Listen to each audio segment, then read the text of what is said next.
¿qué tal? ¿Cómo están? Bienvenidos a este podcast. Hoy estamos conversando con la licenciada psicóloga, experta en educación, Celia Cama Condori. Buenas noches, maestra del Colegio Jean Piaget Huaycán. Reciba nuestro más cordial saludo. Somos un grupo de estudiantes de la Universidad César Vallejo. Estamos realizando una entrevista sobre la percepción de la educación en el siglo XXI. En este sentido, agradeceremos nos permita hacerle algunas preguntas. Buenas noches.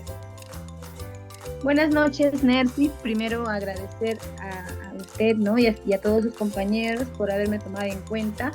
Si bien es cierto, ¿no? Hoy en día, en la actualidad, la educación es un tema muy importante para poder hablarlo, y qué mejor, ¿no? Platicar un momento según tal vez la necesidad de preguntas que ustedes tengan. Entonces vamos a dar inicio a las preguntas. Y yo aquí, si hay alguna duda también, ya podemos también comentar. Conforme, Celia. Mira, Celia, tenemos esta pregunta. A su perspectiva, ¿cómo ve la educación en la actualidad? Bien. Bueno, en la actualidad sabemos que hoy en día pues venimos de 2 años prácticamente de confinamiento, y ya dependiendo tal vez del nivel que estén los niños, adolescentes, ¿no? Inclusive los adultos que están estudiando, ha sido como una adaptación para todos nosotros de pasar de la virtualidad, primero de la presencialidad a la virtualidad, ¿no? Que a todos nos ha costado, a todos nos ha obligado prácticamente a poder empaparnos en temas de la computadora, temas tecnológicos que antes principalmente tampoco yo no lo manejaba, ¿no? Pero con el tema de la pandemia y la educación virtual tuvimos que nosotros adaptarnos a esa nueva modalidad. Luego de esto viene, ¿no? Lo que es ya nuevamente el regreso a las clases presenciales. ¿Y qué es lo que ha pasado en los colegios? Desde mi experiencia yo te puedo comentar, a Nercy, que en el nivel, por ejemplo, inicial, primaria y secundaria, que son los niveles que más entrada tengo, se ha visto que sin duda pues se han visto afectados los estudiantes. ¿Afectados en qué sentido, no? En el sentido de que, por ejemplo, el interactuar con el otro compañero, en el tema de relacionarse, en el tema también de poder ser autónomos, porque recordemos que ellos han estado con los padres, ¿no? En estos 2 años, entonces han estado, algunos sí, pues con los papás que han dejado, tal vez que ellos se adapten y que puedan realizar las cosas por sí solos, pero el otro lado es que hay papás que han estado, han confundido, ¿no? el rol de padre, y también un poco que se han inmerso en el tema de la educación de sus niños, pero no tanto desde el punto de colaboración, sino ya han pasado esa línea, ¿no? De apoyo. Incluso algunos hacían las tareas por ellos.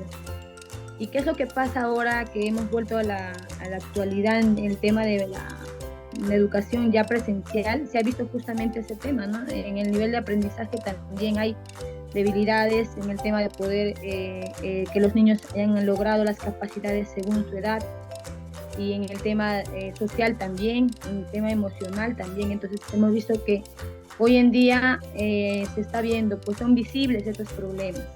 Entonces sí es un tema muy importante para poder trabajar. Entiendo. Bien, Celia. Como segunda pregunta es, ¿cómo adecuamos el aprendizaje a la personalidad de cada alumno? Bien. A ver, la personalidad de cada alumno, para poder empezar a hablar de personalidad, vamos a ver que cada uno de nosotros, ¿no? Desde pequeño forma una personalidad de acuerdo a las experiencias que tenemos cada uno. Los niños, en relación a sus padres, al contexto familiar, social, ellos forman una personalidad. Entonces, al llegar al colegio, ellos aprenden de distinta manera, ¿no? Nosotros, en comparación, por ejemplo, a otros alumnos, tal vez tienen el tema de las inteligencias múltiples también, que nosotros tenemos que ver. que hay algunos alumnos que no son buenos para la matemática, pero sin embargo son buenos para comunicación, otros para poder trabajar tal vez el tema corporal o el tema de las artes, tal vez plásticas incluso. Entonces nosotros en la educación hoy en día justamente se ve ese tema, ¿no? De que ahora tenemos que enfocarnos en la necesidad de cada alumno, en lo que realmente pues él necesita y de acuerdo a su ritmo de aprendizaje también. Y es importante enfocarnos en este tema porque anteriormente nosotros creíamos que, por ejemplo, hablar de inteligencia era aquella persona que manejaba bastante información, es decir, la persona inteligente era la persona que manejaba teorías, manejaba temas, matemática, como esa es la persona inteligente, ¿no? Anteriormente. Pero hoy en día no. Hoy en día en las empresas, en los colegios, lo que se está estimulando bastante es que aquella persona inteligente es aquella persona que sabe, enfocarse y sabe solucionar un problema, ¿no? Entonces es importante que nosotros demos este mensaje a los alumnos y respetar el ritmo de cada uno de ellos. Así es, hoy los tiempos han cambiado ya más. Ya no es Claro, hoy en día los tiempos han cambiado. como antes. Celia, la tercera pregunta es, ¿puede la escuela compensar las desigualdades socioeconómicas de las familias? A ver, nosotros en la educación, aquellos que estamos ya tal vez un poquito más implicados en el tema de ser docentes o tener el tema de poder enfocarnos en la psicología educativa, sabemos que la educación es un medio muy importante para poder incluso dar ejemplos y poder sobresalir en un tema tal vez económico en lo que sea en nuestro Perú, ¿no? Entonces es muy importante que nosotros veamos la educación como un instrumento de poder salir adelante, pero desde el punto de que nosotros como Estado también y como sociedad debemos dar lo necesario y también lo importante en el tema de calidad de estudio a los estudiantes. Tenemos que dar calidad en el tema de poder trabajar en aulas que son apropiadas para ellos, con los materiales que son adecuados para cada edad. Y si nosotros vemos ese espacio que está, pues, como se dice, enfocado tal vez en la necesidad de cada alumno, sí, se puede lograr muchos cambios y puede ser también que nosotros de esa forma impulsemos hoy en día que los estudiantes no solamente terminen su quinto año de media, ¿no? Que es la mayoría lo que hace esto, ¿no? Que algunos solo esperan terminar su quinto de media y ya tienen otros proyectos tal vez. Y no quiere decir que siendo profesional sea la única forma de seguir adelante, pero es la herramienta tal vez más segura que podemos darle a cada persona. Sí, eso es como para tener una base, para seguir creciendo más. Exacto. Bien, Celia. La cuarta pregunta es, ¿cuál crees que sea el motivo principal que el alumno tenga un bajo rendimiento en el colegio? Bien. A ver, en el tema del bajo rendimiento hay muchos factores y uno de ellos es la familia, ¿no? La familia es un triángulo, ¿ya? Yo quiero que se enfoquen en un triángulo y vemos que para la educación justamente esa tríada que va el docente, el padre de familia y el alumno. Entonces, estos tres agentes tienen que estar conectados porque si uno de ellos tal vez no está haciendo un buen trabajo, ahí no se logra tal vez el objetivo que tenemos. Entonces, si hablamos de un bajo rendimiento, hablamos del aprendizaje del alumno, ¿no? Que muchas veces nos enfocamos en la consecuencia, pero no en la causa. La causa se ve, hay muchos factores. Si vemos al nivel, por ejemplo, familiar, que es lo primero que deberíamos enfocarnos, es el tema de la alimentación, familias disfuncionales, problemas también en el hogar, que hay muchos alumnos que no tienen a los papás juntos, ¿no? Y entonces algunos viven con apoderados, y entonces a veces hay papás ausentes, hay papás autoritarios, entonces hay el tema de crianza también aparte es muy importante a nivel familiar. Ahora está el otro lado también, donde se encuentra ya el colegio como tal, ¿no? Donde está el personal administrativo, los docentes y el director. En este caso me voy a centrar en el docente, que hoy en día, a pesar que estamos en el siglo XXI, como se podría decir, hay docentes aún que todavía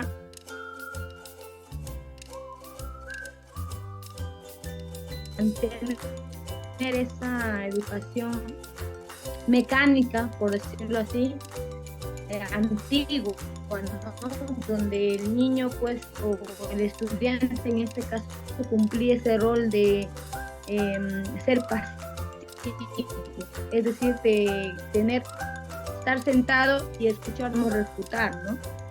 Pero no es así. Nosotros como docentes deberíamos también enfocarnos en el niño, en que él sea un ente activo, dinámico, que sea parte de su aprendizaje. Entonces, no solamente es los padres, también es el docente, también es importante, juega un rol muy importante. Y aquí viene el otro lado, que es el mismo alumno, ¿no? Que a veces ellos, por ejemplo, yo te pregunto a ti, Nercy, cuando alguna vez tú has ido a estudiar o a trabajar sin tomar un buen desayuno, ¿cómo te sientes en tu trabajo, en tus... Mira, me siento sin energías, cansada, agotada, sin ganas de hacer las cosas. Claro, sin ganas, con sueño, algunos, ¿no? Entonces, vemos que también, exacto, este alumno está pues en formación justamente y necesita de ambos, necesita de los padres, necesita del colegio como tal y más. Eso sería todo en esa pregunta, Nercy. Ok, Celia. La siguiente pregunta es, ¿en qué medida debemos aplicar la meritocracia en la escuela hoy en día? Bien. En este caso, por ejemplo, vemos que hay personas que sí, por el tema de estudios, por el tema de tiempo, tal vez en enfocarse en su propia persona a nivel ya cognitivo, todo lo que es aprendizaje han logrado tal vez sobresalir.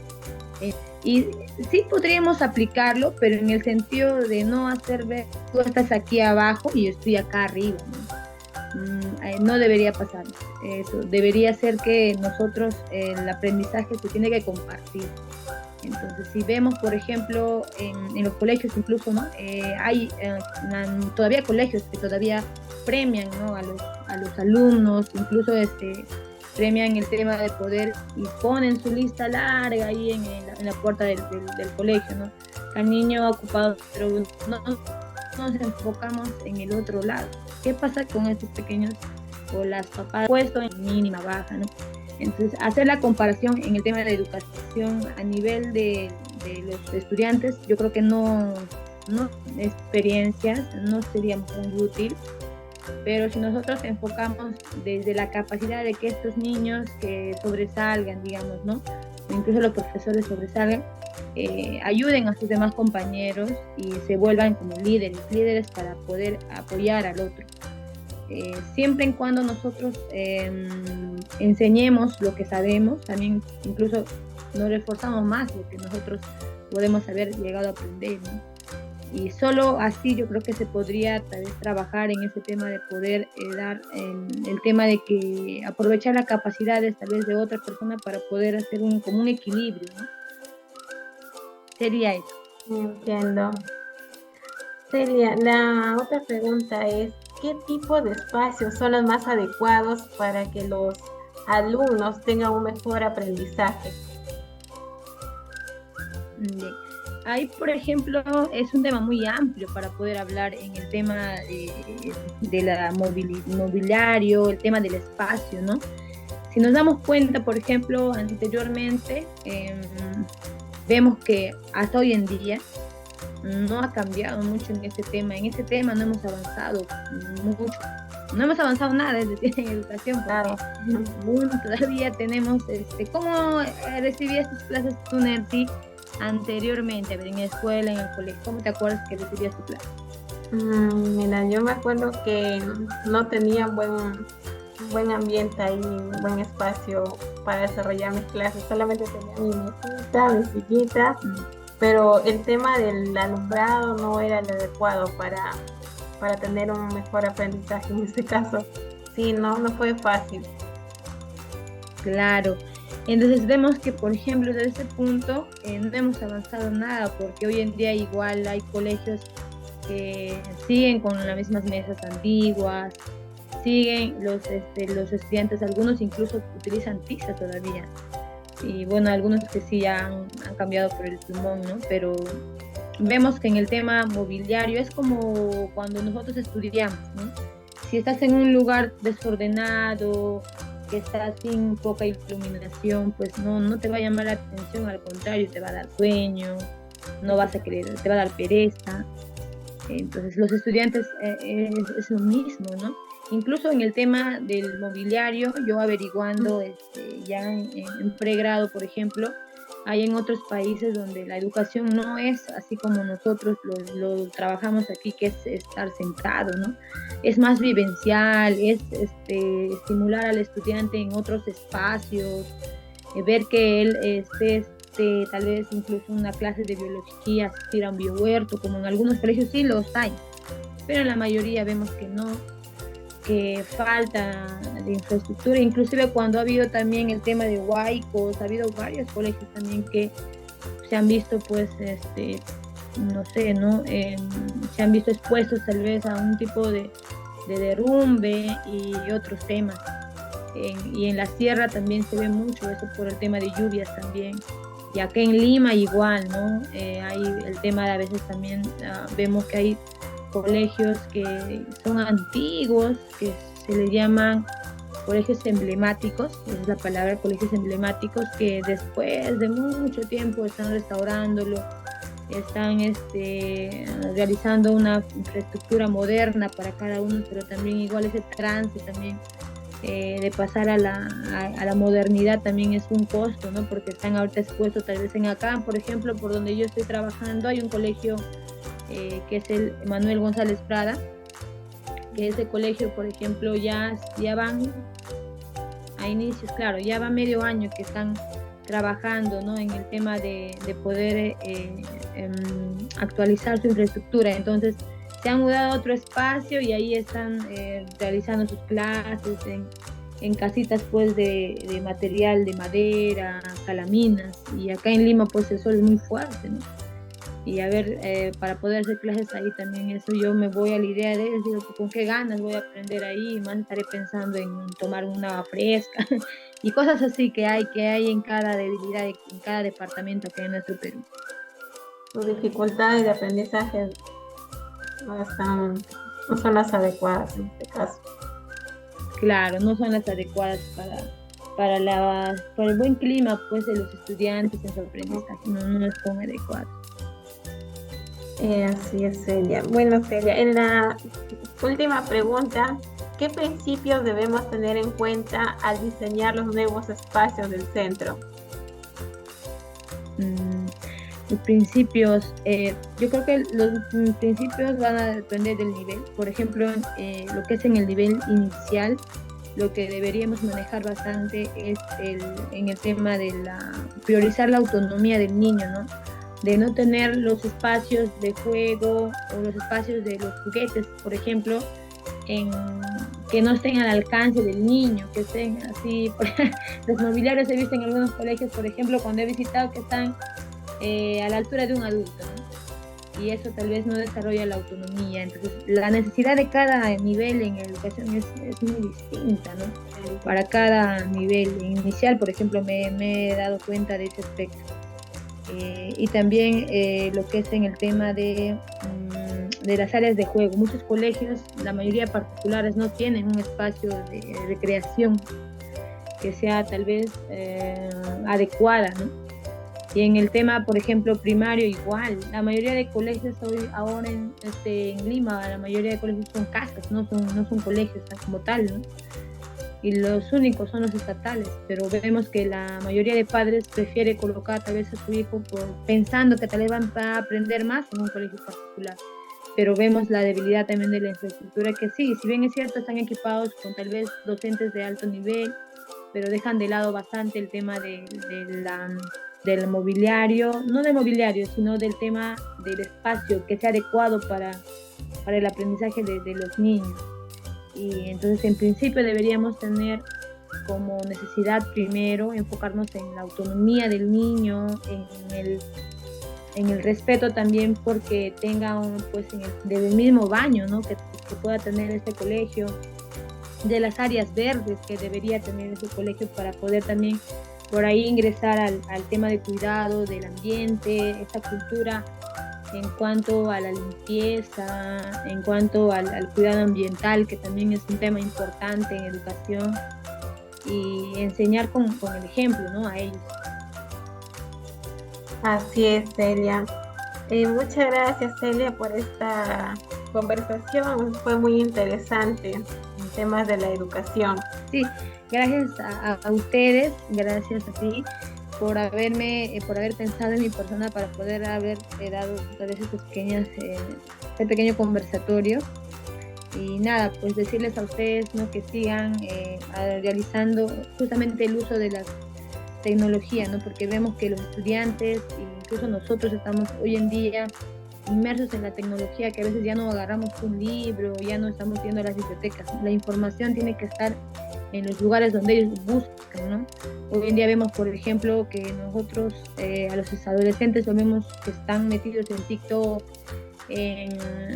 bueno, no sé, en otras redes sociales, Instagram, Facebook, pero vemos que hay información que no vale la pena, ¿no? Y es importante lo que ustedes están haciendo, porque mediante estos podcasts o que lo que ustedes puedan crear audios, puedan llegar tal vez a que alguien en un momento haga un clic o deslice su dedo y pueda escucharlo. Entonces, gracias a ustedes. Es cierto. Muchas gracias por esta conversación. El tema de la educación es uno de los temas más importantes que existe hoy en día.